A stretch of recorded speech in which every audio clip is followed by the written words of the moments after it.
નમો અરિહંતાણમ નમો સિદ્ધાણમ નમો આયર્યાણમ નમો ઉવજ્જાયાણમ નમો લોય સવ્વસાહોણમ એસો પંચન મુક્કારો સર્વભાવપણાસણો મંગલાણમ ચ સવ્વે સિંબડમમ હવૈ મંગલમ.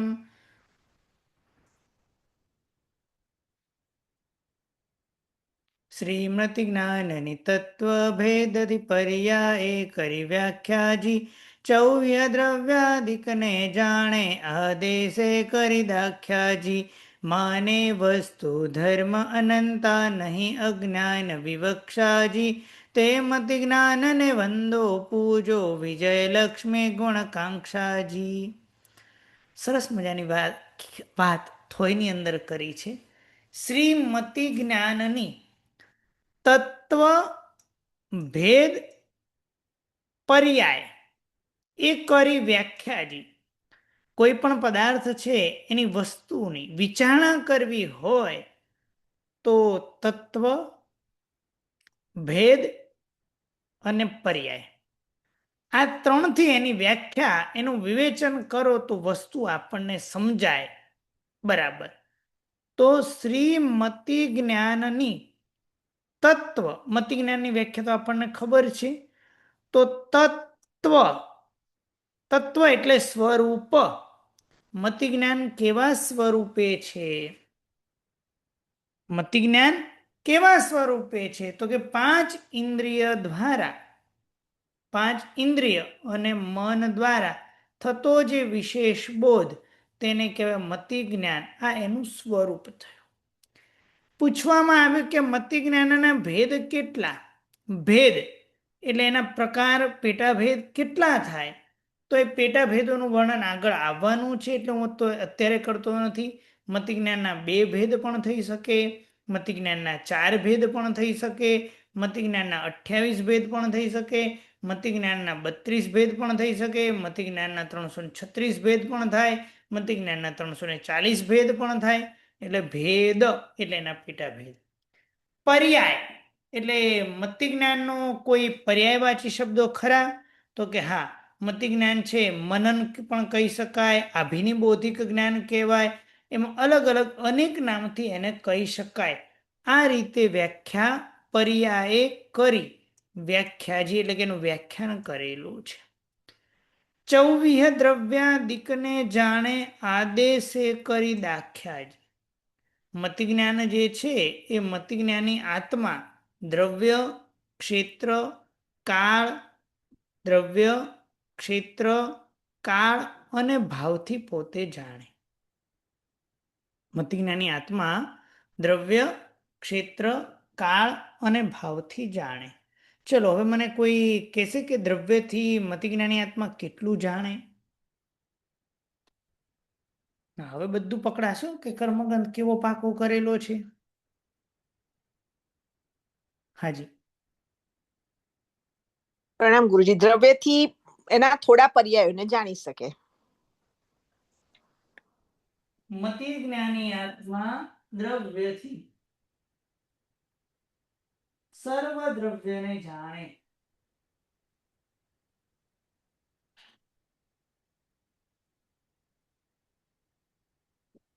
મતિ જ્ઞાની આત્મા સર્વ દ્રવ્યને જાણે. હું અત્યારમાં મતિ જ્ઞાની છું તો હું સર્વ દ્રવ્યને જાણું છું. આ વાત સાચી કે ખોટી? એ સાચી, પણ પર્યાય થોડા જાણે. અરે હું કેમ દ્રવ્યથી વાત કરું? દ્રવ્ય સર્વ દ્રવ્યને જાણું. પર્યાય બોલું પછી કેટલાક પર્યાયોને જાણે, પણ દ્રવ્યથી સર્વ દ્રવ્યને જાણે. હા, એ વાત સાચી. પર્યાય પછી એને આપણે ભલે જેટલા જાણે એટલા. ક્ષેત્રથી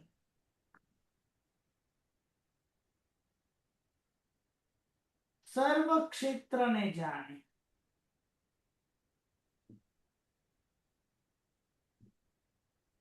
પણ આ સર્વ ક્ષેત્રને જાણે ખરા, પણ આગમના આધારે.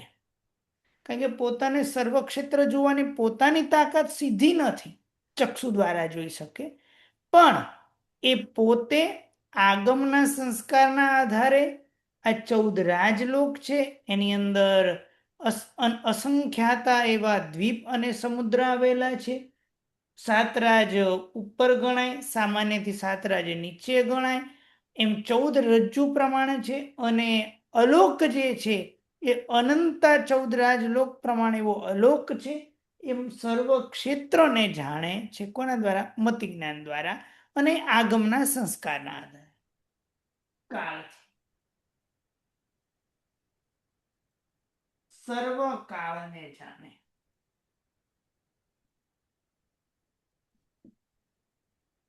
સર્વકાળ એટલે ભૂત, ભવિષ્ય અને વર્તમાન એમ ત્રણેય કાળને જાણે. સંપૂર્ણપણે જાણવાની તો તાકાત નથી. સંપૂર્ણ તો કેવળ જ્ઞાની માત્ર જાણી શકે છે, બીજા કોઈની તાકાત નથી. પણ આગમના સંસ્કાર અને ભૂત, ભવિષ્ય, વર્તમાન એમ ત્રણેય કાળને જાણે. ભાવ એટલે પર્યાય. પર્યાયથી કેટલાક પર્યાયોને પોતે જાણે, સર્વ પર્યાયને ન જાણી શકાય. કેટલાક ભાવને પોતે જાણી શકે, સર્વ પર્યાયોને પોતે જાણી શકતો નથી. પર્યાય એટલે અવસ્થા. ઉદાહરણ તરીકે વાત કરીએ કે આ ડસ્ટર છે એ પહેલા એક વૃક્ષ લાકડા સ્વરૂપે હતું, એની પૂર્વની અવસ્થા છે એ ખાતર પાણી સ્વરૂપે હતું. એમ અલગ અલગ એના જે પર્યાય એને કહેવાય ભાવ, એ કેટલાકને જ જાણી શકે, સર્વને મતિજ્ઞાની આત્મા જાણી શકતો નથી. એટલા માટે લખ્યું 24 દ્રવ્યાદિકને જાણે આદેશે કરી દાખ્યાજી.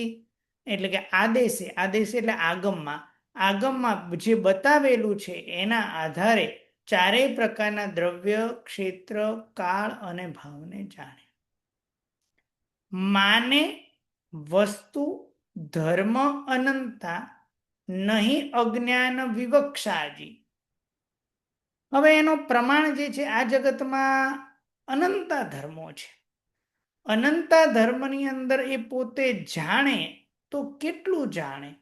અનંતા ધર્મને જાણે.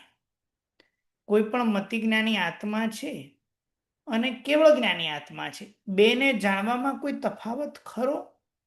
મતિજ્ઞાની આત્મા જાણે અને કેવળ જ્ઞાની આત્મા જાણે, એ બેમાં કોઈ તફાવત ખરો? તો કે હા, મતિજ્ઞાની જાણે અને કેવળ જ્ઞાની અનંતું જાણે, અને મતિજ્ઞાની આત્મા જે કેવળ જ્ઞાની જાણે છે એના અનંતમાં ભાગનું, એમ કહીએ તો ચાલે, બિંદુ જેટલું જ જાણે. જેટલા પણ મતિજ્ઞાની આત્મા છે તે બધે બધા. આમાં અમે જ્ઞાન અને અજ્ઞાનની કોઈ વિવક્ષા કરી નથી. બાકી આમ જોવા તો જ્ઞાન અને અજ્ઞાનની વિવક્ષા કરવામાં આવે તો આપણે એવું બોલી શકીએ કે જેની પાસે સંકિત હોય, જેની પાસે સમ્યક્ત્વ હોય એને જ અમે મતિજ્ઞાની કહીએ છીએ. પણ અહીંયા અમે જ્ઞાન અને અજ્ઞાનની કોઈ વિવક્ષા કરતા નથી. એટલે અમે અજ્ઞાનની અહીંયા કોઈ વિવક્ષા કરી નથી. અને એ અપેક્ષાએ માન એટલે પ્રમાણની અપેક્ષાએ જાણો તો કે વસ્તુ જે છે એના અનંતા ધર્મને પોતે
માને વસ્તુ ધર્મ અનંતા.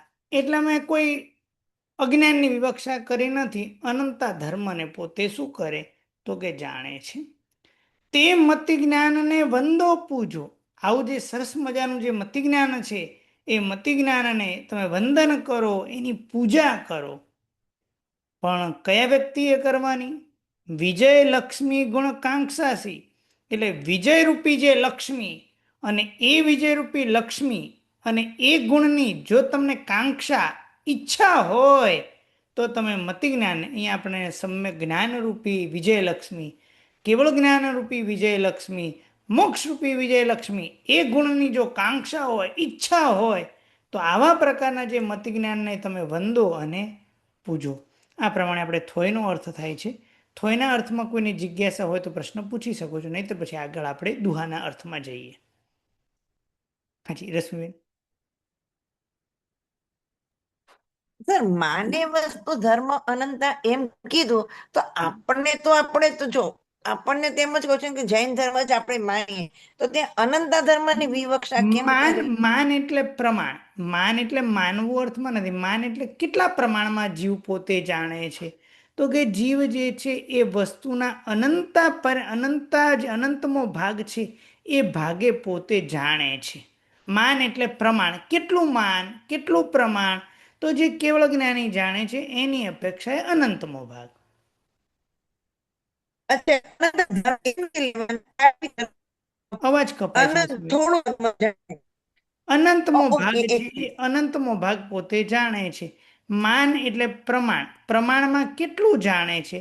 તો કે વસ્તુનો અનંતમો ભાગ જે છે એને પોતે જાણે છે. એ જાણે. હા. ઓકે, અથવા સમજાઈ ગયું.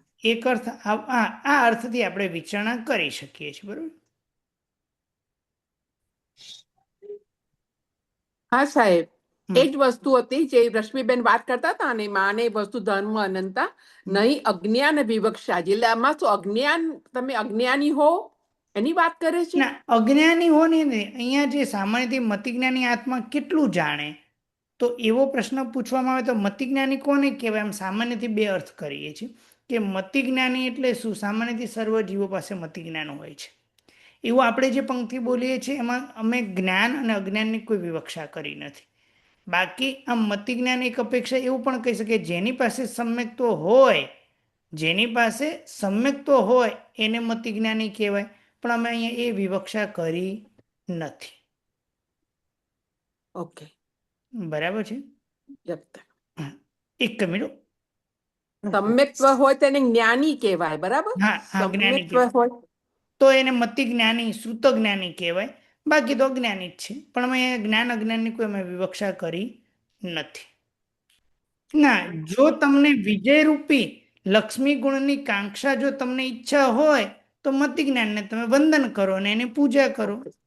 જે વિજયલક્ષ્મી ગુણની તમને કાંક્ષા હોય તો હા, વંદન કરો. તો તમે એને વંદન કરો અને એને તમે પૂજા કરો.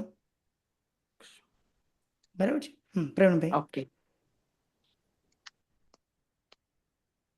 પ્રવીણભાઈ. જી સર. હા. હાજી સર, અલોકાકાશ અનંત 14 રાજલોક એટલે એ પ્રમાણે તો અલોકાકાશનો છેડો હશે ખરો? અલોકાકાશનો છેડો જે છે એ એમને પણ, જે કેવળ જ્ઞાની છે એને પણ અનંતા સ્વરૂપ જ દેખાય. અચ્છા, એટલે છેડો દેખાય જ નહીં એમ કહેવાનો મતલબ. એમને અનંત રૂપે જ દેખાય. તમે નું તો કઈ દેખી શકતા જ નથી. એમને દેખાય પણ એ અનંતા રૂપે નહીં. દેખાય. અચ્છા, બરાબર. બરાબર. હાજી જય શ્રીબેન.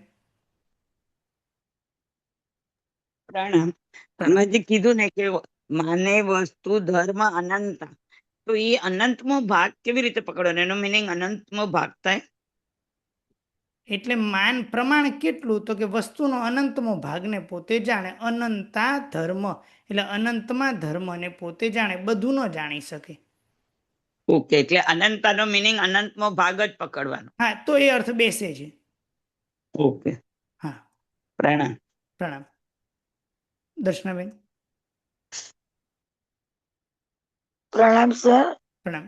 આપણે તમે જે કહ્યું કે જે જ્ઞાની હોય ને મતિ જ્ઞાન હોય સમકીર્તિ કહેવાય, તો આપણે તો શું કે છે, બધા જીવોને મતિ જ્ઞાન હોય છે અને એમાં અમે સમ્યક તો આપણે ચોથે જ્ઞાન ગુણ અને કારણે અજ્ઞાન જઈએ. કે સંકિત મિથ્યાત્વની અમે કોઈ વિવક્ષા કરી નથી. તો સર્વ જીવો પાસે મતિ જ્ઞાન હોય.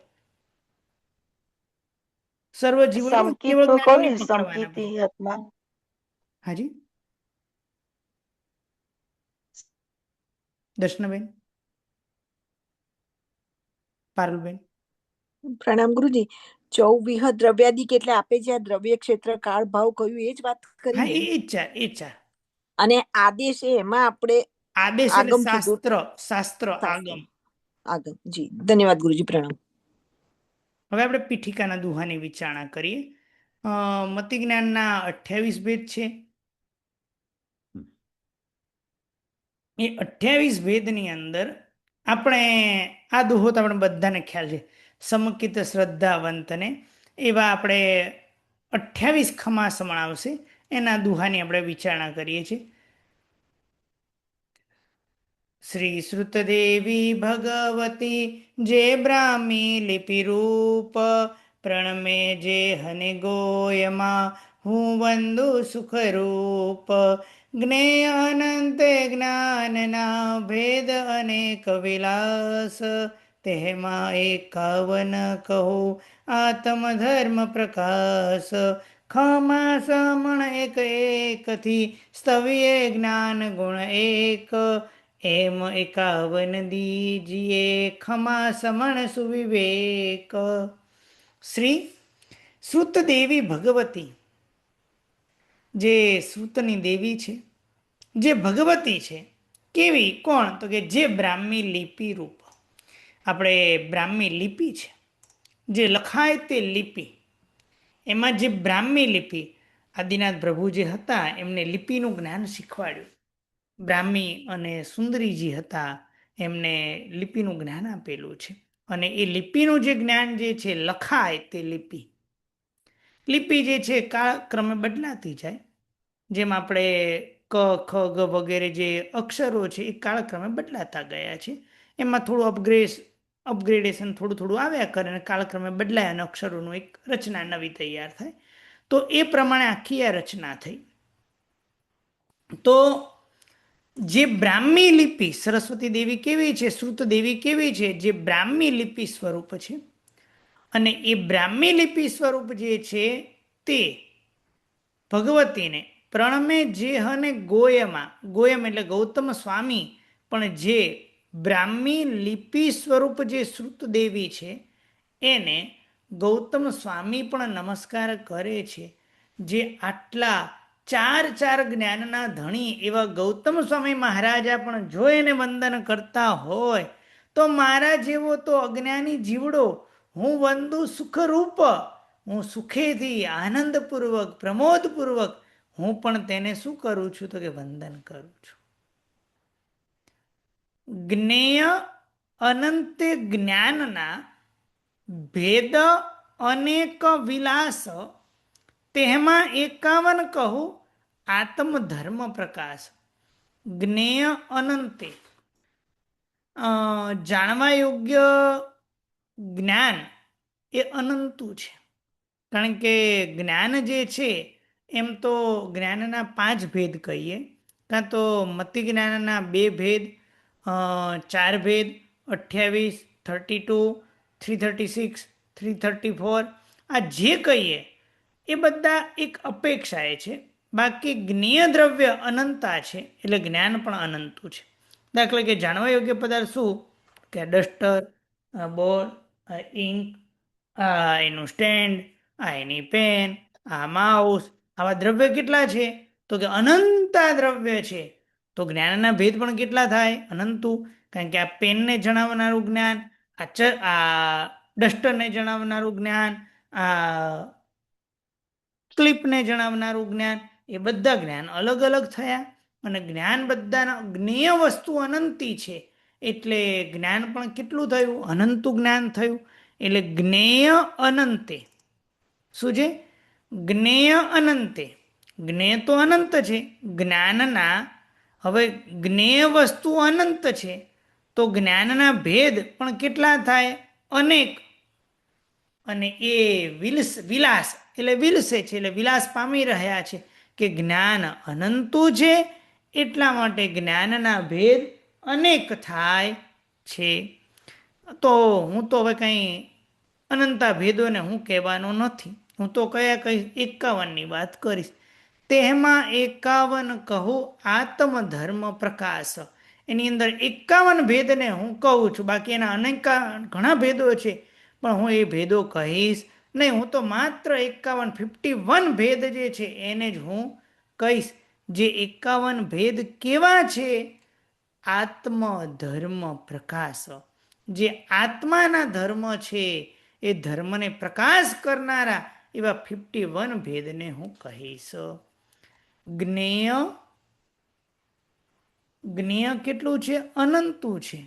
એટલા માટે જ જ્ઞાનના ભેદ અનેક વિલસી રહ્યા છે આ જગતની અંદર, પણ એ ભેદોને હું કહેવાનો નથી. તેમાં માત્ર જે 51 ભેદ છે એ 51 ભેદને હું કહું છું. અને 51 ભેદ કેવા છે? આત્મ ધર્મ પ્રકાશ, આત્માના ધર્મને પ્રકાશ કરનારા છે. ખમાસમણ એક એકથી સ્તવીએ, સ્તવીએ જ્ઞાન ગુણ એક, એમ 51 દીજીએ ખમાસમણ સુવિવેક.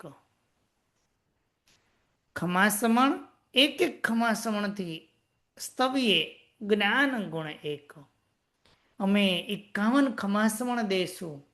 દરેક 51 ગુણ છે, 51 ગુણને એક ખમાસમણ દેવા પૂર્વક અમે ગુણની સ્તવના કરીએ. એટલે એક ખમાસમણથી એક ખમાસમણથી એક જ્ઞાન ગુણને અમે સ્તવીએ. એમ કરી 51 ખમાસમણ દીજીએ સુવિવેક, ખૂબ વિવેકપૂર્વક. વિવેક એટલે જેની જે શરીરની શારીરિક ક્ષમતા છે એ ક્યાંય પણ પ્રમાદ કર્યા વિના જે ક્ષમાસમણ આપણે ઊભા 17 સંડાસાપૂર્વક જે દેવાનું છે એ પૂર્વક દેવું, ખૂબ બહુમાનપૂર્વક, ખૂબ ભાવપૂર્વક ખમાસમણ દેવું.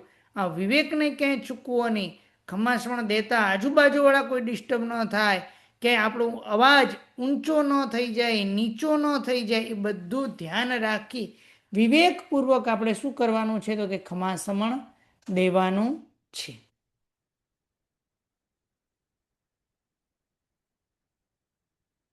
શ્રી સૌભાગ્ય પંચમી દિને આરાધો મતિ જ્ઞાન, ભેદ 28 એહના સ્તવ્યે કરી બહુમાન.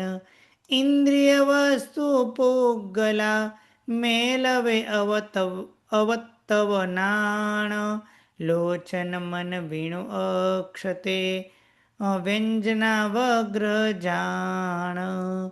ભાગ અસંખ્ય આવલી લઘુસાસ પહુત ઠીજીઠ, પ્રાપ્યકારી 14 ઇન્દ્રિયા અપ્રાપ્યકારી દુગદીઠ. સમકિત શ્રદ્ધાવંતને ઉપન્યો જ્ઞાન પ્રકાશ, પ્રણમો પદ કજ તેહના ભાવ ધરી ઉલ્લાસ. શ્રી સૌભાગ્ય પંચમી દિને એટલે કે જ્ઞાન પાંચમના દિવસે આરાધો મતિ જ્ઞાન, એટલે કે જે મતિ જ્ઞાન છે એ મતિ જ્ઞાનની તમે શું કરો? તો કે આરાધના કરો. ભેદ 28 એહના, એહના એટલે કોના? મતિ જ્ઞાનના. મતિ જ્ઞાનના કેટલા? 28 ભેદ કોના છે? તો કે મતિ જ્ઞાનના છે. એ મતિ જ્ઞાનના 28 ભેદને સ્તવ્યે કરી બહુમાન, એની સ્તવના કરીએ. કેટલા? બહુમાનને ધારણ કરી અને એને આપણે કરીએ. હવે એમાં વ્યંજનાવગ્રહ, અર્થાવગ્રહ,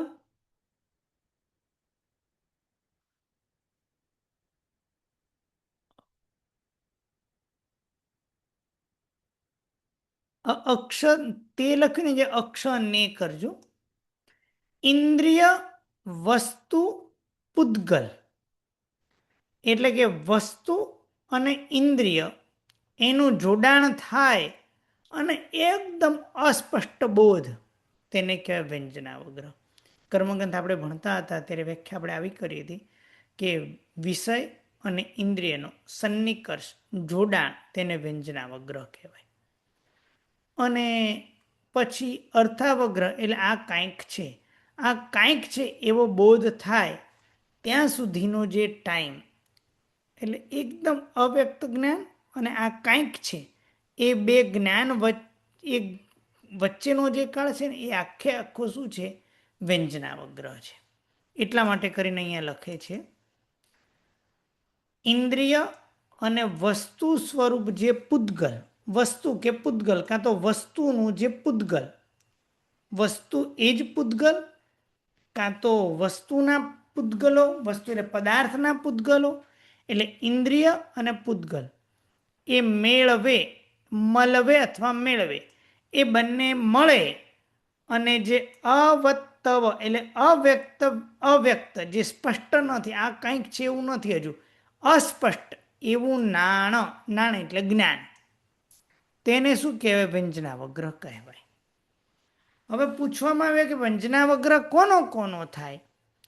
તો કે 5 ઇન્દ્રિય અને મન જે 6 છે એમાંથી લોચન એટલે આંખ અને મન એટલે મન, એના વિના અક્ષ એટલે ઇન્દ્રિય, અને તે લખ્યું છે કે ને કરજો, એટલે અક્ષ એટલે ઇન્દ્રિયને, એટલે આંખ અને મન વિના જે 4 ઇન્દ્રિય છે એનો વ્યંજનાવગ્રહ થાય છે.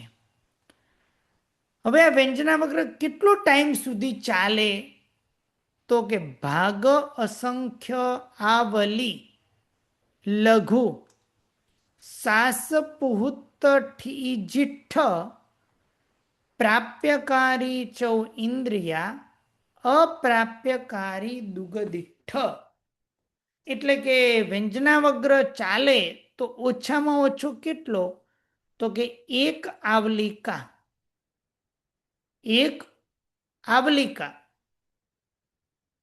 એટલે એમ કહીએ તો ચાલે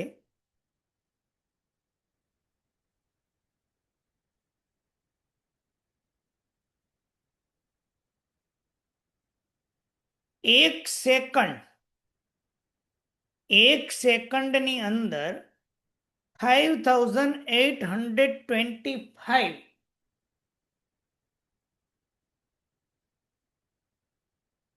1 સેકન્ડની અંદર 5825 થી અધિક આવલિકા એક સેકન્ડમાં હોય, અને એક સેકન્ડ નહીં પણ એની જે આવલિકા, આજે એક સેકન્ડમાં પણ એક સેકન્ડનો 5825મો જે ભાગ, એટલે કે એને કહેવાય એક આવલિકા, અને એ આવલિકાનો પણ અસંખ્યાતમો ભાગ, જે આપણે તમારા મારા જ્ઞાનમાં આવી શકે એવો નથી, જ્ઞાનીના જ્ઞાનમાં આવું સ્પષ્ટ દેખાય છે કે આટલો એને ટાઈમ ચાલે ઓછામાં ઓછું. અને વધુમાં વધુ કેટલું ચાલે? તો વધુમાં વધુ આપણા જે શ્વાસોશ્વાસ છે પૃથક્ત્વ, એટલે 2 થી 9 શ્વાસોશ્વાસ, આટલો ટાઈમ વધુમાં વધુ કોનો છે? વ્યંજનાવગ્રહનો ટાઈમ છે. ભાગ અસંખ્ય આવલી લઘુ એટલે જગન્ય કાળ કેટલો? તો કે આવલિકાનો અસંખ્યાતમો ભાગ. અને જીઠ્ઠ એટલે ઉત્કૃષ્ટમાં ઉત્કૃષ્ટ કાળ કેટલો? તો સાસપહુત એટલે કે શ્વાસોશ્વાસ પૃથક્ત્વ, વધુમાં વધુ કેટલો છે? શ્વાસોશ્વાસ પૃથક્ત્વ ચાલે, એનાથી વધારે ચાલતો નથી. એમાં 4 કુલ ઇન્દ્રિય જે છે, 5 ઇન્દ્રિય અને મન, એમાં 4 ઇન્દ્રિય પ્રાપ્યકારી છે અને 2 ઇન્દ્રિય અપ્રાપ્યકારી છે. એકની વિચારણા કરી. આ લીસું છે ખરબચડું, આમ અડો તો ખ્યાલમાં આવે, એટલે આને અડો તો જ ખ્યાલમાં આવે. આ ગળ્યું છે, તીખું છે, મોળું છે, એ જીભ ઉપર મૂકો ત્યારે ખ્યાલમાં આવે. આ સુગંધ ગુલાબની છે, મોગરાની જે સાની છે, એ સુગંધ અંદર નાકની અંદર જાય તો જ ખ્યાલમાં આવે. કાનની અંદર શબ્દ જાય તો જ ખ્યાલમાં આવે. એટલે 4 ઇન્દ્રિય પ્રાપ્યકારી છે. અને આંખથી કંઈ જોવાનું હોય તો આંખથી મારે આગ જોવી તો આગ જોવો એટલે દેખાઈ જાય. એના માટે આંખ કંઈ અહીંયા જાય કાં તો આગ અંદર અહીંયા આવી જાય એવું બને નહીં. ને આંખ અહીંયા જાય કાં તો અગ્નિ અહીંયા આવી જાય તો આંખ બળી જાય, પણ એવું થતું નથી. એટલે ચક્ષુ છે એ અપ્રાપ્યકારી છે, મન છે એ અપ્રાપ્યકારી છે. અહીંયા હું બેઠેલો છું અને બેઠા બેઠા શત્રુંજન આદિના દાદા યાદ આવ્યા તો કંઈ એમાં એવું ન બની જાય કે મારું મન છેક આદિનાથ દાદા પાસે જતું રહે કે આદિનાથ દાદા અહીંયા આમ આવી જાય, એવું ન હોય. એટલે એ ત્યાં બંને મન અને આદિનાથ દાદા કઈ સ્પર્શ કરતા નથી. એટલે 4 પ્રાપ્યકારી છે અને 2 જે છે એ અપ્રાપ્યકારી છે. સમકિત શ્રદ્ધાવંતને ઉપનયો જ્ઞાન પ્રકાશ. સમકિત એ શ્રદ્ધા, સમકિત શ્રદ્ધાવંતને. સમકિત કોને થાય? તો જે શ્રદ્ધાવાળો વ્યક્તિ હોય એને જ સમકિત પ્રાપ્ત થાય. અને જ્યારે જીવ શ્રદ્ધાવાળો થાય, સમકિતવાળો થાય, ત્યારે ઉપનયો જ્ઞાન પ્રકાશ, એને જ્ઞાનનો પ્રકાશ પ્રાપ્ત થાય છે. અને આવો સમકિતધારી જીવ હોય, પ્રણમો પદકજ તેહના, એના ચરણ, પ્રણમો એટલે નમસ્કાર કરું, પદ એટલે એના પગ, અને કજ એટલે વોટર, પાણી, અને પાણીમાં જે ઉગે તેને કહેવાય કમળ. એટલે ચરણરૂપી કમળને તેહના એટલે જે સમકિતવાળા છે, જે એવા જીવના હું શું કરું છું, જે મતિજ્ઞાની આત્મા છે તેના ચરણરૂપી કમળને હું વંદન કરું છું. હવે વંદન કરું તો આમ લુખા ના, ભાવ ધરી ઉલ્લાસ, એટલે ભાવપૂર્વક હું ઉલ્લાસને ધારણ કરી અને હું શું કરું છું કે વંદન કરું છું. કેવું સરસ મજાએ પ્રભુનું જ્ઞાન છે. આવું મને જ્ઞાન મળ્યું અને આ જે જ્ઞાની લોકો છે એને હું વંદન કરું છું કે આ જીવ મતિજ્ઞાની આત્મા છે. આપણે ત્યાં સરસ મજાની જ્ઞાન પંચમીની આરાધના હોય. જે લોકો આ જગતમાં જ્ઞાન ભણી રહ્યા છે એની ખૂબ અનુમોદના કરવી. શ્રી સંઘની અંદર પાઠશાળા ચાલતી હોય, આપણા વતનમાં જે પાઠશાળા ચાલતી હોય, શ્રી સંઘનો આપણા ઉપર ઉપકાર છે. એની અંદર જે બાળકો પાઠશાળામાં ભણી રહ્યા છે ખૂબ એને પ્રોત્સાહન આપવું. જે લોકો સમ્યક જ્ઞાન ભણી રહ્યા છે એની ખૂબ અનુમોદના કરવી, એનું બહુમાન કરવું.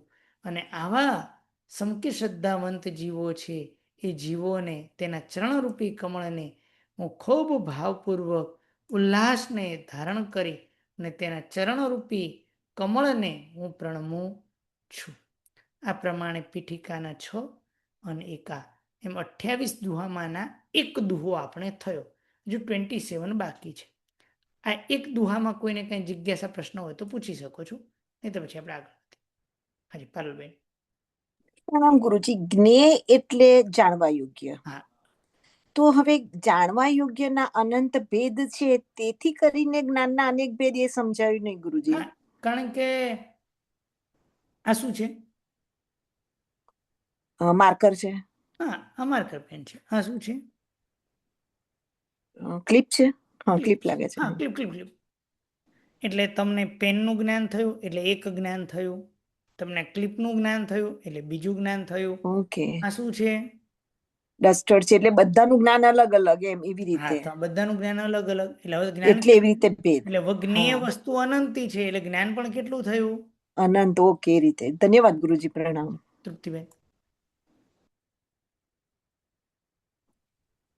સર પ્રણામ સર. હાજી. સર આપણે ત્રીજો દુહો છે ને, ખમાસણા એક એકતી સવ્યે જ્ઞાન ગુણે એકાવંદી જે ખમાસણ સુવિવેક. સર આપે કીધું કે એકદમ વિવેકપૂર્વક 17 સંડાસા પૂર્વક આપણે ખમાસણા દેવા જોઈએ, કપડા કોઈને અડવા ના જોઈએ. સર ભાવ રહેતો જ નથી. કાલે 1400 પ્રતિક્રમણ હતું સર, થાય પછી સર બેસી જ જઈએ છીએ. જો શરીરની ક્ષમતા ન હોય એ આખી વસ્તુ અલગ છે. શરીરની ક્ષમતા આપણે પોતે નક્કી કરીએ છીએ કે મન ના પાડે છે. આપણે પોતે જ નક્કી કરીએ. સખીજન મળી જાય ને તો રાતના 12 વાગે, અને જો ભણવાનું હોય તો 10 વાગે ઝોકા આવે. હા સર, બરાબર. એટલે ખરેખર પૂછી લેવાનું કે મારો આળસ પ્રમાદ છે કે શરીરની ક્ષમતા હવે પતી ગઈ છે, એ પોતાની જાતે ચેક કરી લેવાનું. પણ સર ભાવ તો એ રીતે, એટલે આપણે આસાતના તો નથી કરતા, પણ કરવાનું છે ખરું, એટલું નક્કી છે. હા, એટલે જેટલું હોય શરીરની ક્ષમતા હોય, ક્યાંય પણ શરીરની ક્ષમતાને ઓળંગવા એટલે એને ઉપરવટ પણ નહીં થવાની અને શરીરની ક્ષમતાને ગોપવવાની પણ નહીં. અને એ રીતે હા. યથાશક્તિ આપણે ધર્મ આરાધના કરવાની છે. પ્રણામ. સ્મિતાબેન. जय जिनेन्द्र सर, शुभ सप्ताह हसो आप। હાજી. સર આ ખમાસણા દઉ 51 જે વાત છે 51 જ કેમ? મારે વધારે કે ઓછું કે કારણ જે કે બી જ્ઞાનના ગુણ 51 છે એટલે અમે 51 છે, બરાબર છે. પણ એટલે 51 જ કરીને એટલે ઓછા કોઈ વાર કરવાના હોય તો એવું ના કરીએ, ખાલી 51 છે એટલે 51 જ હા, કરીએ છીએ 51 આપણે. છે કારણ કે આપણે કોઈ પર્ટિક્યુલર ગુણને પ્રાપ્ત કરીને તો તમને આજે ઈચ્છાથી મારે મતિજ્ઞાનના 28 દેવા છે તો તમને આજે કોઈ ના નહીં પાડી શકે. ઓકે. હા, તમારે દાખલા તરીકે 5 કરતા વધારે દેવા છે ને 51 ની ક્ષમતા નથી, પણ આજે મારે 5 મતી 28 દેવા છે તો તમને કોઈ ના નહીં પાડે, કરી શકાય, પણ કે ઓછામાં ઓછા 5. બરાબર, એટલે 51 છે એટલે જ આપણે 51 કરીએ છીએ, કારણ કે આપણે બધા જ મતિ એક જ્ઞાનના અને લેવા જોઈએ. બાકી સ્મિતાબેન કોઈના પગે પડતા નથી આપણે. હા, લાખ રૂપિયા આપે ને તમે એમ કોઈ એક કામ કરો, 50 માણસો ને પગે લાગો ને તમને લાખ રૂપિયા આલો, એકને કોણ લાખ રૂપિયા તોય ના પગે લાગીએ. અને સાચી વાત અમને આ છે. જ્ઞાન ઉપર આદર છે, ખાલી આમ પગે નહીં, 2 હાથ 2 ઢીંચણ અને મસ્તક આ બધું એના ચરણોમાં. બરાબર સર, બરાબર સર. હાજી. Thank you. યસ પ્રણભાઈ. હાજી સર, હાજી. જ્ઞેય વસ્તુ અનંતી જાણવા યોગ્ય, તો 14 રાજલોકના આકાશ પ્રદેશ અસંખ્યાતા જ છે. તો અનંત એક એક વસ્તુ પેન ડસ્ટર બોર્ડ આ તે રાખો ને એક આકાશ પ્રદેશ પર એક, તો બી અસંખ્યાતા જ વસ્તુ થાય છે. તો અનંત કેવી રીતે? સમજાણું નહીં. વાહ, સરસ. એના હવે હું બીજું પૂછી લઉં. આપે પ્રશ્ન પૂછ્યો છે એટલે મને બહુ વ્યવસ્થિત આપે પ્રોપર પ્રશ્ન પૂછેલો છે, તો હું ખરી પ્રશ્ન પૂછી લઉં આપને. ધર્માસ્તિકાના પ્રદેશો કેટલા? અસંખ્યાતા જ, જેટલા 14 અસંખ્યાતા. રાજલોકના છે એટલા જ. એકદમ બરાબર છે. અધર્માસ્તિકાના પ્રદેશ કેટલા? અસંખ્યાતા. અસંખ્યાતા. બરાબર છે. લોકાકાશ, શું બોલું બરાબર છે, લોકાકાશના પ્રદેશ કેટલા? લોકાકાશના અસંખ્યાતા. અસંખ્યાત. હવે એક પૂતગલના પ્રદેશ કેટલા? નહીં, એક પૂતગલ નહીં, એક આ પેન છે એ પેનના પ્રદેશ કેટલા? અસંખ્યાતા. ના, અનંતા. સર પ્રદેશ હું જાગૃત દશામાં બોલું, જરાય ઝોકા ખાતો નથી. અચ્છા, પણ સાહેબ અસંખ્યાતા આકાશ પ્રદેશમાં અનંતા પ્રદેશ કેવી રીતે આવી શકે? હા, એ જ વસ્તુ છે. તત્વાર્થાધિગમમાં બહુ સ્પષ્ટપણે જણાવેલું છે કે જે પૂતગલ દ્રવ્ય છે એના પ્રદેશો કેટલા છે, તો કે અનંતા છે. અને હજુ એનાથી વધારે કહું, આપણને જે દૃશ્યમાન પદાર્થો થાય છે, એટલે તમને પેન દેખાણ, ક્લિપ દેખાણી, ડસ્ટર દેખાય છે, આ બોર્ડ દેખાય છે, ઇવન ત્યાં સુધી કે ડોટ જે છે તમને ડોટ દેખાઈ રહ્યું છે, એ ડોટ પણ જે ચક્ષુથી દેખાય છે એ બધા અનંત પ્રદેશી જ છે. અચ્છા, બરાબર છે. એટલા માટે કરીને અનંતા હોઈ શકે, એમાં કોઈ જ વાંધો નથી. બરાબર સર, સમજાઈ ગયું. અને ના હોય તો તમે હજુ કાળની અપેક્ષા પણ ગણના કરશો તો અનંતું મળી જશે. હા, કાળ તો એ બરાબર છે. અનંતો પેલા ગયો ને અનંતો હવે હજી જવાનું. બરાબર છે. હાજી, લીનાબેન. જી સર. આ જ પ્રશ્નમાં થોડું જરા મને થોડું પ્રકાશ વધારે પાડશો? અનંતા અને અસંખ્યાતા, તો આમાં અનંત એ ભળી જાય એટલા માટે અનંતા કહેવાય છે અસંખ્યાતામાં? અસંખ્યાતા નાનો આંકડો છે, અનંતો એ ઘણો મોટો આંકડો છે. તો પછી આ પેન તો નાની છે, આપણે એને અનંતા કેવી રીતે તમે કહી શક્યા? આપણે કહી શકીએ આ પેનની અંદર જે પૂતગલ પ્રદેશો છે ને એ અનંતા છે. પૂતગલ પ્રદેશની વાત છે, પેન તો એક જ છે. એની અંદર જે પૂતગલના પ્રદેશો જે છે કેટલા છે, તો અનંતા છે. અચ્છા, અસંખ્યાતા નાનું છે અને અનંતા વધારે છે. હાજી. અચ્છા, અને બીજું તમે બોલ્યા કે 17 સંડાસા, એ તમારે દર વખતે કરવાના? દર વખતે કરવા જોઈએ. બરાબર છે. તો બહુ લાંબુ થઈ જાય ને. લાંબુ કાંઈ ના થાય, જ્યાં 5 ભાવ હોય ત્યાં લાંબુ ના થાય. એ વાત સાચી છે, એ વાત સાચી છે. અને બીજું સૌભાગ્ય પંચમી દિન એટલે શું? સૌભાગ્ય પંચમી સૌભાગ્ય દિને પંચમી, આરાધના. જ્ઞાન પંચમી નો દિવસ, જ્ઞાન પાંચમ નો દિવસ, અને સૌભાગ્ય, આનાથી મોટું સૌભાગ્ય કયું હોઈ શકે? કઈ મને દિવસ હોઈ જ્ઞાન શકે? પ્રાપ્ત બરાબર કરવાનો છે. દિવસ છે, તો આનાથી મોટું મારું સૌભાગ્ય કયું હોઈ શકે? કયું હોઈ શકે? બરાબર છે, બરાબર એને છે. સૌભાગ્ય પંચમી કહેવાય છે. ખૂબ અનુમોદના, ખૂબ આગળના અનુમોદના. 2 વિડીયો પણ જોઈ લેજો, એમાં પહેલા દિવસના વિડીયોમાં સૌભાગ્ય પંચમીની આપણે વાત કરેલી છે. ઓકે, ઓકે, ઓકે, જોઈ લઈશ. બાકીના જે 27 દુઆ છે આપણે નેક્સ્ટ ક્લાસમાં, એટલે કે આવતીકાલે આપણે એની વિચારણા કરીશું. જીનાજ્ઞા વિરુદ્ધ કાંઈ પણ બોલાય કે તમે ઈચ્છામે દુક્કડમ, સર્વ મંગલ માંગલ્યમ સર્વ કલ્યાણ કારણમ, પ્રધાનમ સર્વ ધર્માણમ, જૈનમ જયતિ શાસનમ.